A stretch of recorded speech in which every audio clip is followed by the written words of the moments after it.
Welcome to the Sermon Notes Podcast. I'm Jay Strother, and today we are wrapping up our special series of conversation with our global workers who are serving all around the world. Over the past few weeks, we've been reminded that God is on the move, calling ordinary people to use their gifts and passions in extraordinary ways to make his name known. For this final episode, I'm joined by Keegan and Carla, who live and serve in Southeast Asia. They focus on four main areas of ministry: media, training, contextualization, and counseling.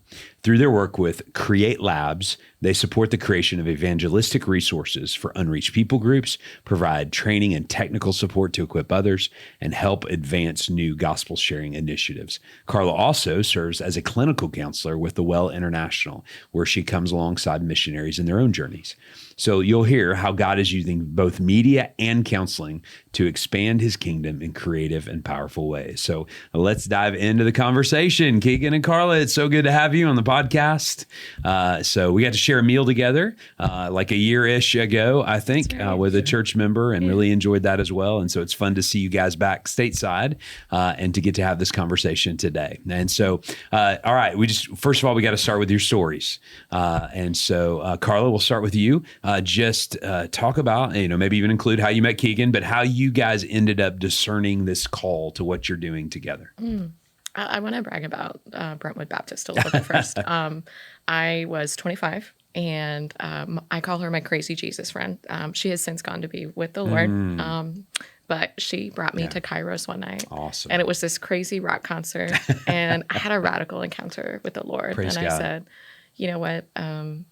I'm not going to change anything about myself, because I was definitely living in the world. I was partying and drinking and doing all kinds of stuff. And I said, okay, I'm not going to change anything, but I'm going to follow you. And shortly after that, BBC had a response to the earthquakes in Haiti. Yeah. And I said, this is it. This is it for me. And through discernment and discipleship, I was able to shortly after that go on a discipleship training school through YWAM. Yeah. So that was life-changing for me. Yeah. And after, it's been one step at a time. And it's really been God's mercy. If God had told me at 25 that I would be living in Thailand for 15 years, I would have been like, no, thank you. No, I'll just stay right here, actually. But it's been one step at a time. Beautiful. I went to Thailand after doing some church planting in Turkey, because I was ministering to some Turkish women, and I was able to share who Jesus was through a video. It was who Jesus was through the eyes of Mary Magdalene. And I'm like, this is it. I've been living in Turkey for 5 months, and I can barely express what time is it. Yeah. But through this video, they were able to glimpse God's love for them. Amen. So I went to Thailand because they had a training program about how to leverage media and the arts to share the gospel. And shortly after that, I met Keegan, who was also would come later on the field. And that's how we met each other. And then after that, a few years later, God invited me to pursue my master's degree in counseling to help missionaries stay in the field. Yeah. Man, you shared a lifetime in like 2.5 minutes. Our congregation only wishes that I was that concise. So that was really, really well done, but powerful. And man, that journey, from where you've been, and like you said, a step at a time. Yes. So Keegan, take us through the steps. So how's God worked in your life? And you had an interesting upbringing. You are an international Renaissance man. So I was born in SA, South Africa, and but my parents immigrated to New Zealand. So I grew up in New Zealand. A fairly normal family, a fairly normal upbringing. We got plugged into church at some point. I remember going to a basketball hall, seeing someone tear open a phone book. And I was like, power team. Yeah. And I was like, that's cool. Yeah. And they're like, you should go to church. I'm like, okay. So I asked my mom if I could go. She said, sure. Started attending church. And then, many years later, when I was in high school, at that point, I'd been reading like missionary books. YWAM has a publishing arm that they have these very short sort of novelette kind of resources. And someone said, oh, the YWAM is coming in. And I thought, oh, it's the book people. And I really liked reading. So I was like, I'll go listen to the book people. And I went there. It was not the book people. But they were artists. They were media people. And it was the first time I ever heard that you could do art and missions. And so actually in that room, when they had mentioned, oh, you can do design and art and missions, everyone in the room turned to me. It was like, that's you. Because I was really interested in media and missions, but I did not. I could do both. So like almost on the spot, I made sort of a bit of a 4-year plan. I'd finish high school, go through uni, and then go and join or help out this strange media ministry, which actually, in retrospect, I had no idea what they were doing. Yeah. Even when I first started explaining to my parents at the time, I was like, they do media for YWAM. And it's like, that's not what we do and at if all. our listeners aren't familiar, YWAM is short for Youth with a Mission. Youth with a Mission. Global mission organization. So much like we partner and our global workers work alongside of a lot of different global groups. Yeah. The one our folks are most familiar with is the IMB, the International Mission Board, but also our people work with a lot of different organizations. And my daughter actually just spent a year with YWAM and so had a great experience. And so, as a matter of fact, I wasn't even aware till recently that they had a publishing arm. And so that's the second time I've been in a conversation in the last few days about how YWAM's resources have reached people and made an impact. Yeah. So I traveled to Thailand to do a DTS, Discipleship Training School. I'm going to be honest, I wanted to join the ministry. I had no intention of joining YWAM. I was like, I want to do your ministry. I wanted to use media to reach those who don't have any access to the gospel. But they were like, well, we YWAMs, you got to do this. I was like, okay. If I have to do a DTS, I want to do your DTS. And so I went to Thailand. That's the only place we were running a DTS at the time. Okay. And I never left.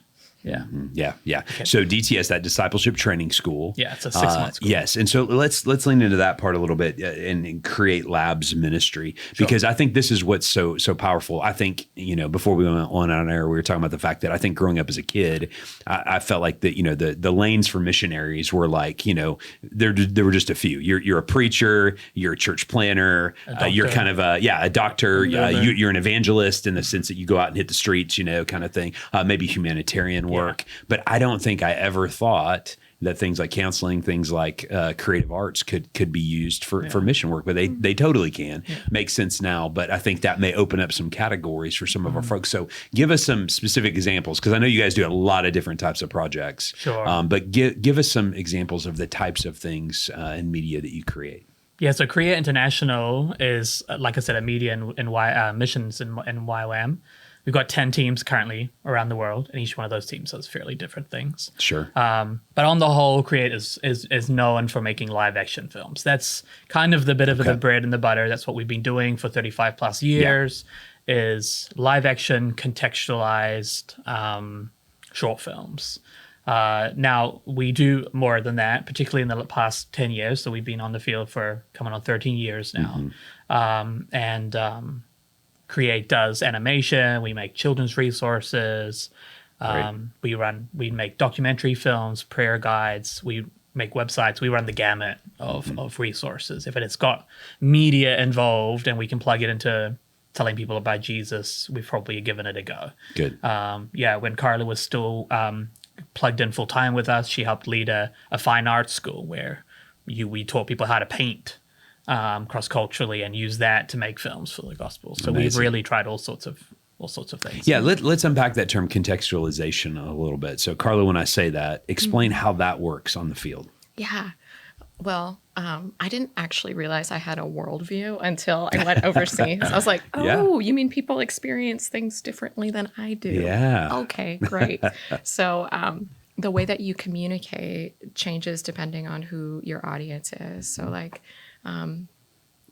one of the things that I struggled with is I'm not funny cross-culturally. So it's really easy for me to joke around and banter with a fellow American or even maybe a Canadian. Right? I've actually heard humor is one of the most difficult things. It's so hard. It's really hard in every culture, to get that right. And you think about it, because a lot of things are, play on words or, puns and things. Lost so to communicate translation. Yeah. So I was trying to joke and engage why aren't with they my laughing Thai friend. at me? Right. They're like, because it's part of your sometimes. personality. Oh yeah, good point. Oh, okay. I need to dial that back. The thing that's funny is when I mispronounce words or say something unintentionally inappropriate that really cracks my Thai friends up because it's a tonal language.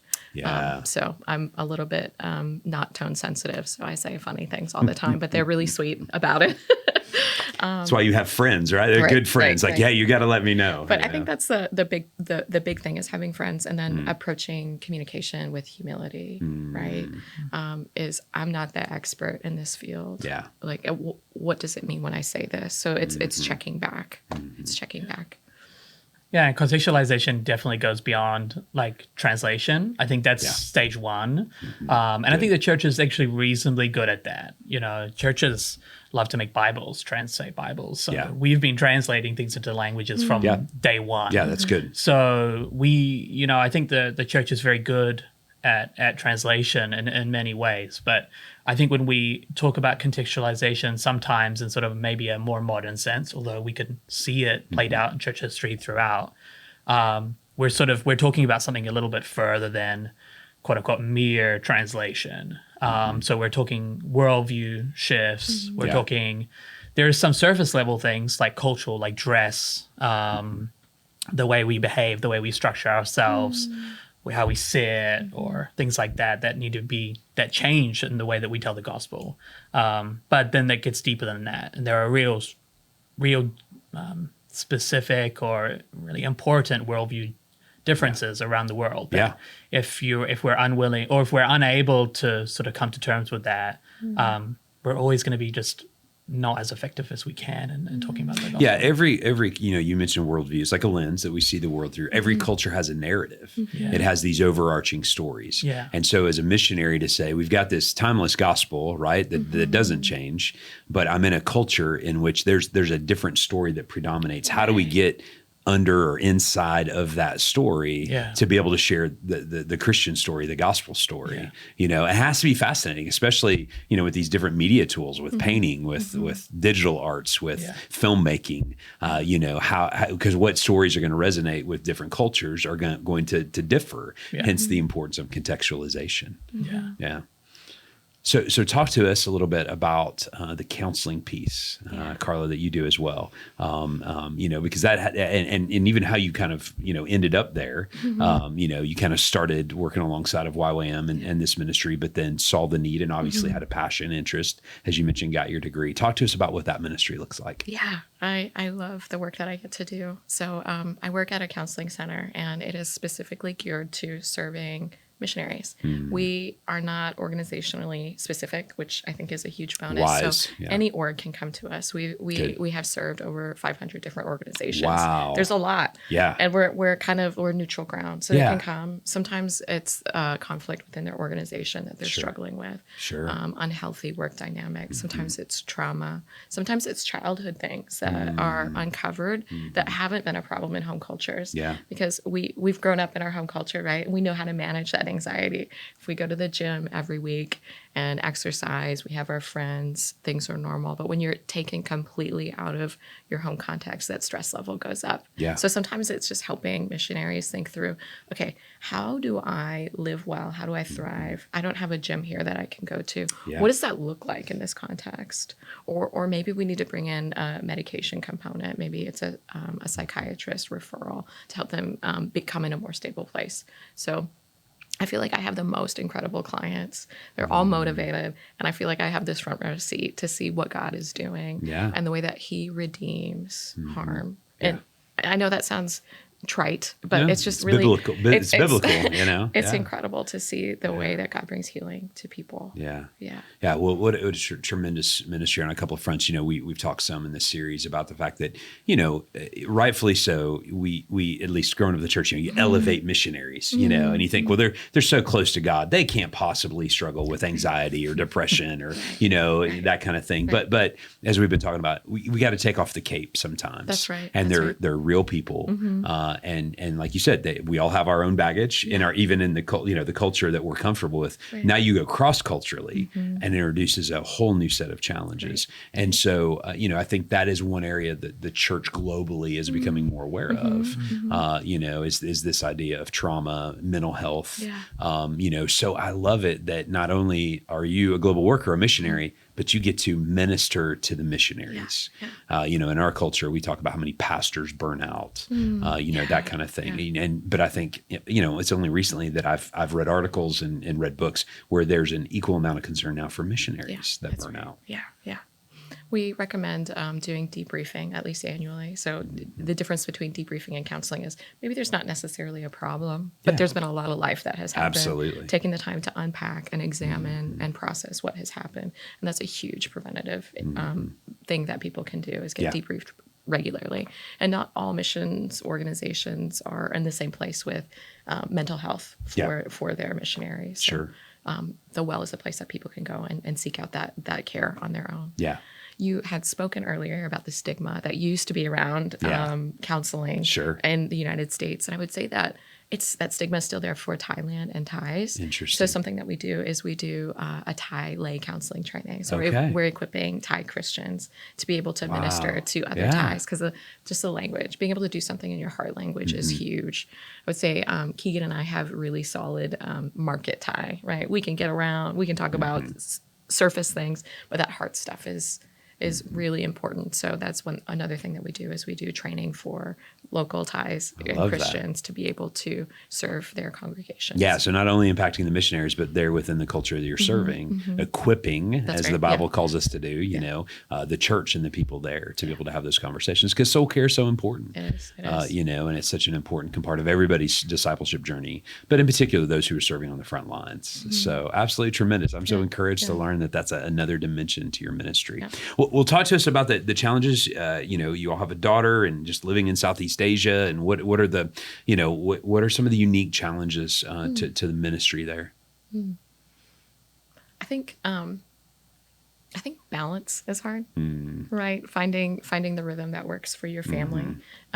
One thing that I've had to adjust recently is I don't work after Cora gets home from school. We don't have the family support to be able to send her to go hang out with grandma or whatever. So that limits. I'm not able to work with students anymore, which is okay. I don't need to fill every need, but it's kind of laying down those expectations and readjusting so that we can be a strong family unit. So good for you guys. That's hard to take that off, right? You see a need and you're able to fill it, but that doesn't always mean that you're the one that has to take that on. So trying to find that what season are we in? Because we can be in that maxed out place for a little while, but it's important to be able to pull back. So just being able to set priorities and put up the appropriate boundaries because ministry is a way of life. Like we talk about, it doesn't ever stop. So good. I'm glad to hear that you do that. Keegan, what about for you? What are some of the unique challenges? I know you actually lead several teams, as you were mentioning. So you not only have kind of the local challenge, but you also have the challenge of helping different teams in different parts of the world navigate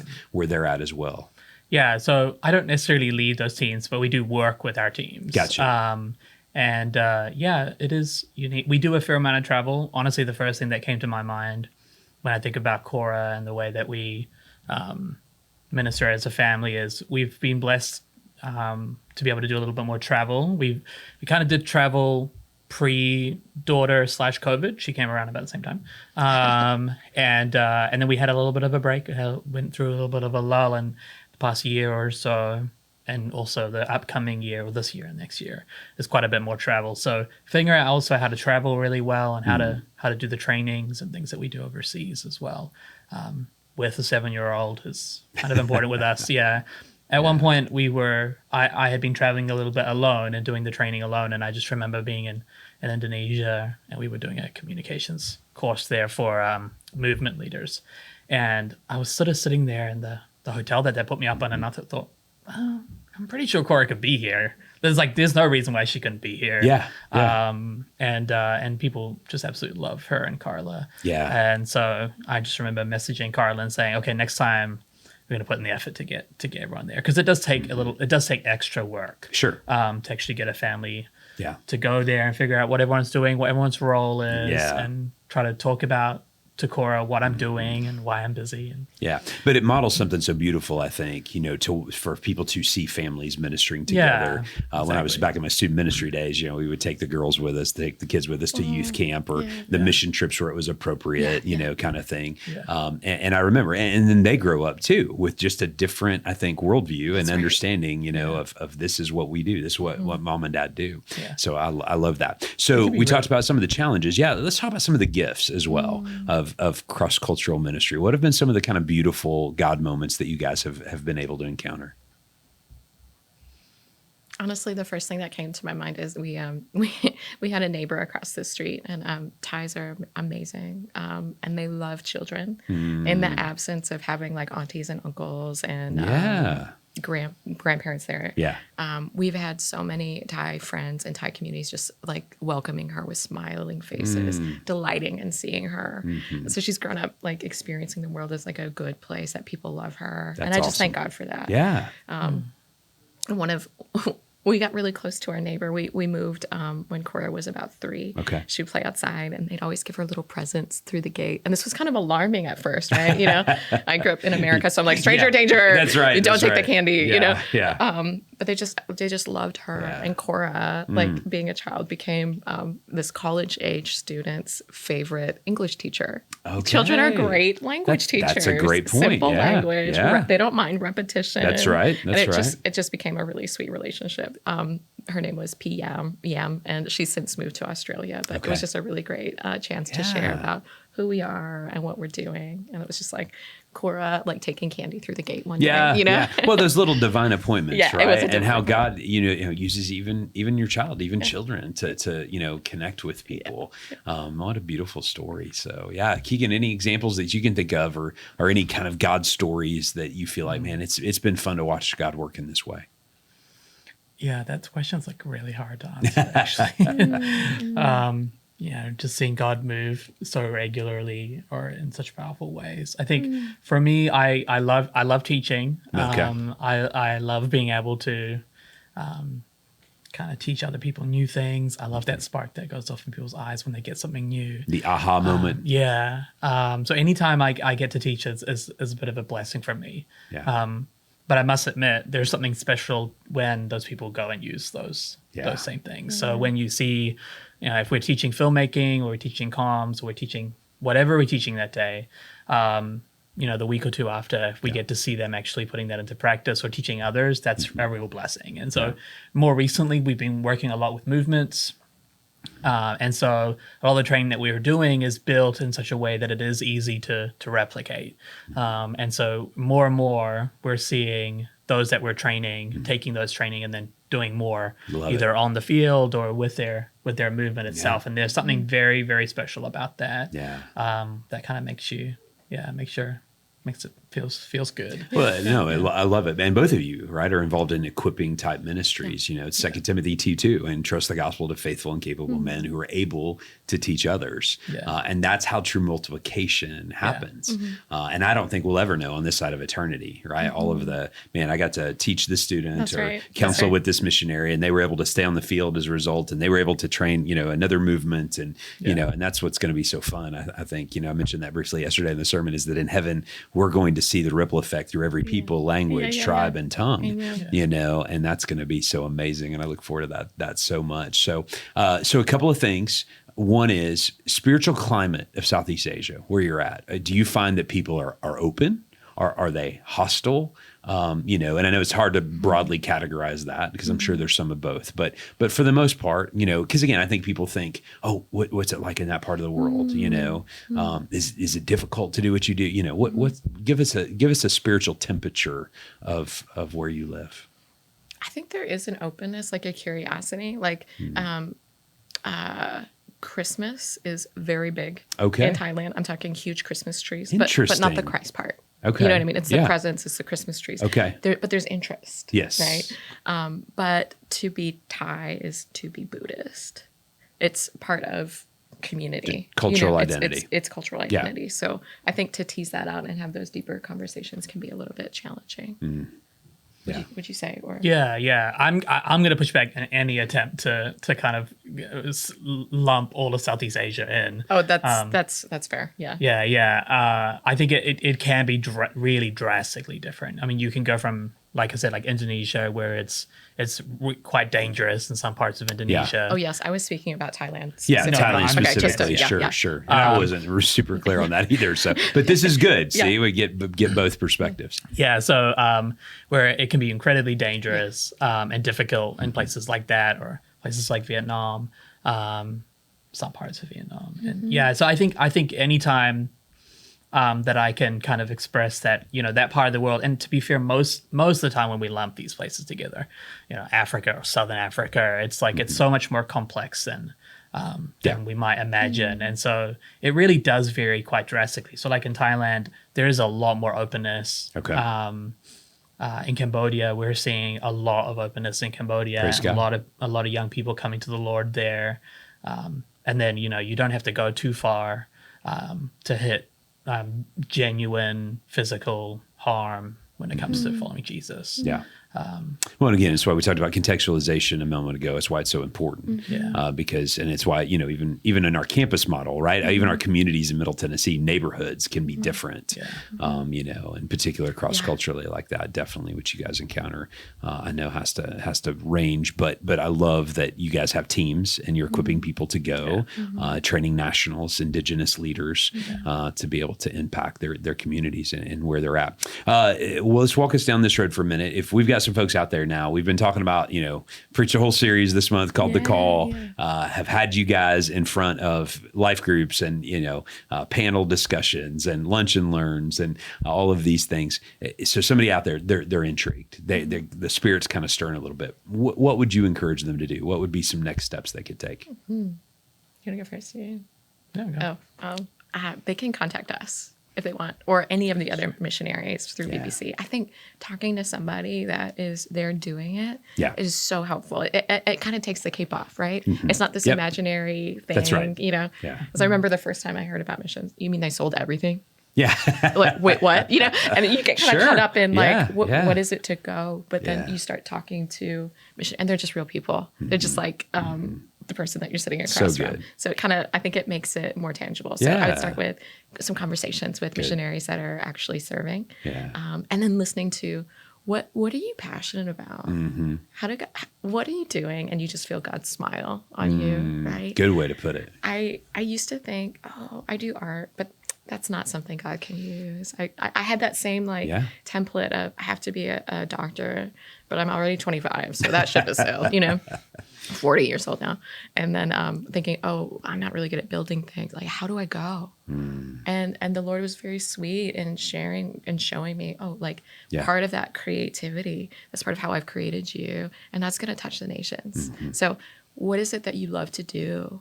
And explore where that overlap could be for what you love and what could missions look like. Yeah. That's good. That's good. And so gracious of you guys to even say, and we know your lives are very full, but to say, hey, reach out to us. And we mean that. We would love to walk you through some of what we've experienced. Keegan, what would you add to that she's conversation? So Look at that. I should have gone first. I genuinely don't think we'd find one of our global workers who would say, "No, don't contact me." I think everyone would love that. I joke, but that idea of figuring out what is something that you're passionate about or something that you're interested in, and pursuing that would definitely be my go-to as well. Because so for our perspective. You can be an artist and you can be a missionary, and that might be really news to you. But I'm sure there are also 100 other ways to be a missionary that I couldn't name. That someone else is thinking, okay, well, I'll add artists to the list, and then if I'm not that list, I'm out. Right. It's so it kind of goes beyond that. It's actually. What has God got in your hand? What has He given you? The tools that you have, whether that's a passion, a talent, a skill, or whatever. Experience, and then thinking to yourself, okay, how can I use this to serve the kingdom? I think we were talking about this in the car a little bit, and the maybe the danger. I'm going to be a little cheeky here. The danger of using that word calling can really sometimes feel like a really high level to a bar to me. We talked about that in one of my sermons, like almost like some mystical. I have to have some, sword in the stone, kind of experience where some voice speaks to me, and the Lord does use some subjective experiences sometimes, right? Some encounters, but at the same time, sometimes it's hey, what has God given me, and how can I use it for Him? Because I think also that can be a really good way to kind of sidestep it's like, okay, if I don't have this really strong calling to be a missionary, then it's like, cool, I can just kind of ignore the end of Matthew. It's like, it doesn't work like that. We are all called to, That's right. to reach our neighbors, to reach our neighborhoods, to reach our communities. For some people, that means maybe going overseas or speaking or going to the nations. But regardless, we're all called to tell people about Jesus, to be involved in the discipleship of new Christians and existing Christians and believers and Christ followers. And so, it's what do you have in your hand, and what are you passionate about? What is God giving you a passion for? I think that's also a big one. I think some people do assume that God is going to ask me to lay down the thing that I really like, so I can do like this really difficult, hard thing that it's like I don't really like to do.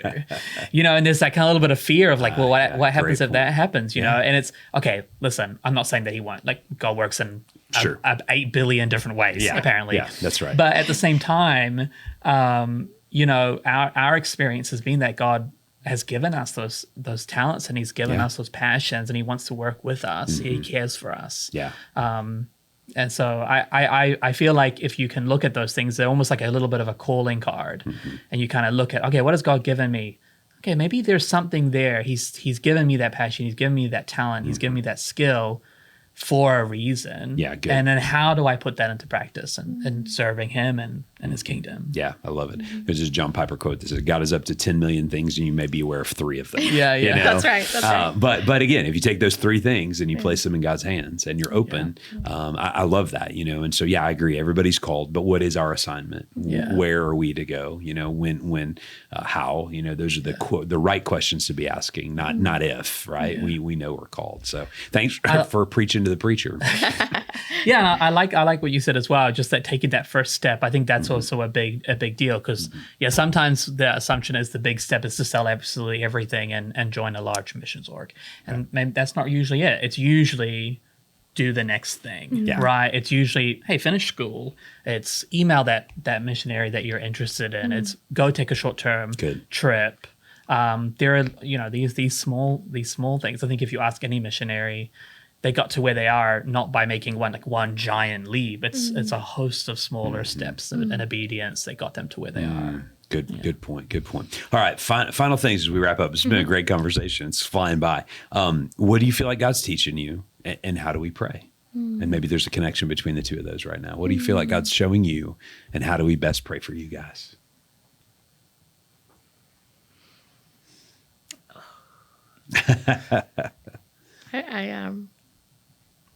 I'm just feeling like kind of Holy Spirit. I want to be real. Please. Thank you. You shared at the missions conference about your little girl, and she saves her questions for her daddy. Yeah. And I was like, oh my goodness. This, our God image comes from our parents, right? That's our primary caregivers become our God image. Yeah. I didn't have a great father. He passed away this year. Oh, I'm sorry. Thank you. And I feel like the Lord is inviting me to take a look at some of those misconceptions that I have unintentionally projected onto him. And just taking a look at, I do trust him, but he wants to take me deeper. Yeah. So I want to say I really believe that my father did the best that he was capable of, but he was an absent father, and that leaves marks. Yeah. So that's what the Lord has been talking to me about, is like a deeper trust in him. Yeah. Thank you for sharing that. Trusting us with that. So we will pray for that for sure. And it's a good reminder too, that even as you're serving, pouring out, that we're all on our own spiritual journey with the Lord. That's right. And there's things he's shaping and doing in us, and so it's why what you do is so important, is to help people be aware of that. So thank you for that. So Keegan, what would you say? What's the Lord teaching you, or how do we pray? That's not hard to follow at all, is it? I guess mine is like so much more vague or analytical. And this is such a cool dynamic. I think I tend to be like in my field. I'm the counselor, not surprised, right? And that's how I met the Lord too. Like that was my conversion. Well, it was and very again, emotional. this conversation about your passions, how God uses that. Obviously, like even before you maybe were fully aware, you had this interest, this passion. God was cultivating that he would use that. And so it's fun to watch you guys as a team, because really it is. It's very complementary the way that the two of you work together. Beautiful. She came to know the Lord through the big event in the fields, and I came through the Lord like apologetics and Right. Through a guy Slow, tearing apart its steady. phone like book. thinking. Exactly, yeah. I guess that's true actually. Yeah. 10-year-old me was a bit different, I guess. That's true. Sure. Mine are all sorts of very ministry specific things. I think in our ministry we have kind of a guiding principle and making sure that we're still scripturally sound, That's right. while That's still right. staying culturally relevant. And so there is ongoing conversations globally in missions about what that actually looks like. And there Sure. has always been, and there probably will always be about what that looks like. And so participating in those kind of conversations recently has been a real big one, particularly as the church becomes a majority world, a global South That's right. movement. Yeah. As we start to, as we continue our shift from the global North into the global South, and seeing theology and missions being driven by that part of the world, and just wanting to stay in those conversations. And so God has really been calling me to continue kind of looking into what does theology look like coming from the global South? What does contextualization look like? Have we done that well in the past or not? Yeah. And what would that look like going forward? Yeah. I No, those think are that's big questions. How much cultural baggage is attached to our version of the gospel? Yeah. And what is pure gospel? What's scriptural truth? What's the non-negotiables? So, and then again, trying to produce resources. Yeah, because we're right there. Yeah, so having those values as an organization to say this is what we value, this is our true north, incredibly important. Yeah. I can imagine. We'll pray for wisdom and discernment is what comes to mind. As you navigate that with your team. So good, guys. Well, we could do this all day. Unfortunately, we got to draw it to a close. But thank you, guys, for your story, your transparency, your faithfulness to the calling. It has been fun to have you, and I can't wait to see y'all again. So we're going to wrap it up for this episode of the Sermon Notes podcast. Thank you for walking with us through this month's Global Worker series. Keegan and Carla's story reminds us that the gospel is going forward in places like Southeast Asia through technology and training and the faithful care of missionaries. So as a church, let's continue to pray for them, their work with Create Labs and the Well International specifically, and for those unreached people groups they are seeking to serve. We'll be taking next week off for Labor Day, but we'll be back on September 9th as we begin a brand new series looking at the Gospel of Matthew. Be sure to subscribe so you don't miss it, and we'll see you next time on the Sermon Notes podcast.